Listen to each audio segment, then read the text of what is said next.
He's a member of the Baseball Hall of Fame, 13-time All-Star Ken Griffey Jr. He's one of the greatest players in history, 630 homers, 7th most all-time.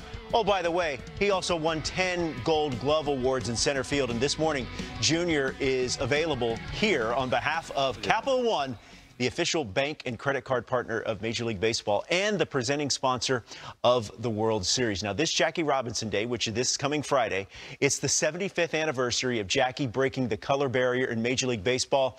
And, Ken, I know you're going to be heavily involved in Jackie Robinson Day events on Friday. How special is that day and those events going to be for you? Oh, it's going to be unbelievable. He allowed a lot of us to play this game, and that's not saying that it's black ball players, Hispanic. It's everybody. Everybody who wanted to play this game had a chance to play because of him. And I think that's unbelievable. And Ken, when you're going to be taking part in these events on Friday, obviously celebrating the 75th anniversary of him breaking the color barrier, Greg Amsinger and Harold Reynolds are going to be in Times Square and on Good Morning America on Friday. What would be the message to younger players or maybe young people that aren't quite familiar with Jackie Robinson, or would say, why is this moment still important in today's time? What would you say? What would I tell kids who, without him, who's next?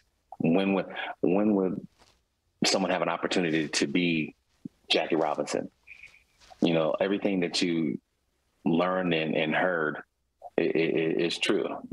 Fierce competitor, but treated people with respect, went out there and played hard, and did everything to allow, I shouldn't say allow, that's to give everybody a chance to play. Win over people that didn't like him for the color of his skin. And not knowing him until they got a chance to know him. And then when they got the chance to know him, I think what's the highest, 19.3% when my dad played, I think that was for African-American ball players. Now it's down to 6.2.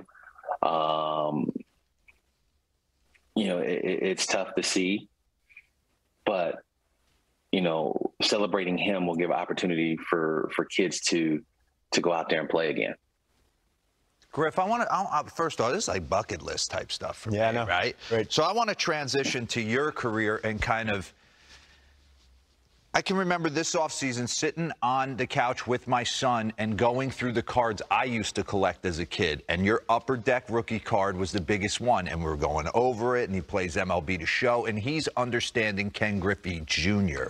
I think for me, kind of jumping off Jackie Robinson, every morning you got up, you were impacting the entire youth of America with the way you kind of went about and the way you played the game. How were you able to handle that and were you aware of it at the time you were doing it? Yeah. I'm fully aware. Having a dad who played, and made sure that, hey, just go out there and play. Be you. And I think that's what, sometimes baseball is missing, is kids being themselves. They're too robotic. Everybody is certain things. The long pants, the mock turtleneck, the sleeves, the high tops, well, 3/4. Not trying to be different, but just be true to yourself.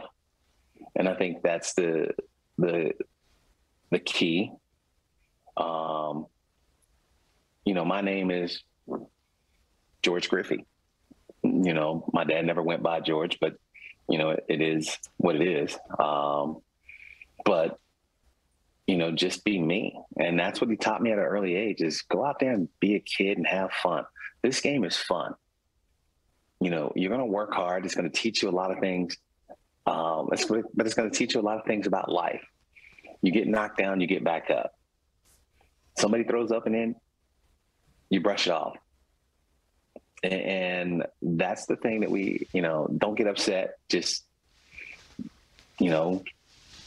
keep it going. Yeah. But I knew at an early age, you know, at 19 and 20, especially when I got to being 20, he's like, you know, you're still younger than the rookie of the years.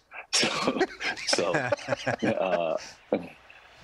you know, go out there and have fun. And people love seeing kids smile and enjoy it. You know, the day of the game face, you know, you can have it, but you also have to understand that this game is about enjoying the game of baseball, because we played this game at least 10 years prior to getting paid for it. Yeah. And did you think about that? No. What you thought about was the great things that happened, the walk-off home run, striking somebody out, robbing somebody of a home run. We just have to get back to those great thoughts. And the other thing, the one thing I will tell you is that what I tell parents all the time, when they get mad and drive home, like, you're the only one mad. You know, the kids already forgot about the game, and, you know, they're on to, are we going to a pool party? What's the snacks, whatever. But I tell people, you know, what's your greatest game? And they're like, I went 3 for 4. I did this. But I go, did you win or lose? And they go, I don't remember. And I go, yeah, I go, that's what it's about, is having those great thoughts about, you know, growing up and being able to experience that with your kid. Not a shabby background you got there. No, it's also got some trophies that don't fit. Ken, real quick before we get you out of here, is pan up. You even have some awards that can't make the trophy case. Look at that. Look at that. I mean, yeah. This guy, it's bursting at the seams. Ken, as Dero said. No, so the one up top is my very first one, and everybody wants to see it. And I'm like, okay. I mean, they all fit. And, you know, so they all fit, except I didn't want to have like one of those big old mega offices, and I end up having one because my wife was like, you are not decorating our house with all your trophies. She's like, I got to look at you, you know, as I want it to see is. your trophies too. Yeah, I don't want to see that. So she allowed me to have 2 rooms. Well, Ken, as Dero said, definitely a bucket list item here. Get a chance to speak with you. Thank you very much for your time.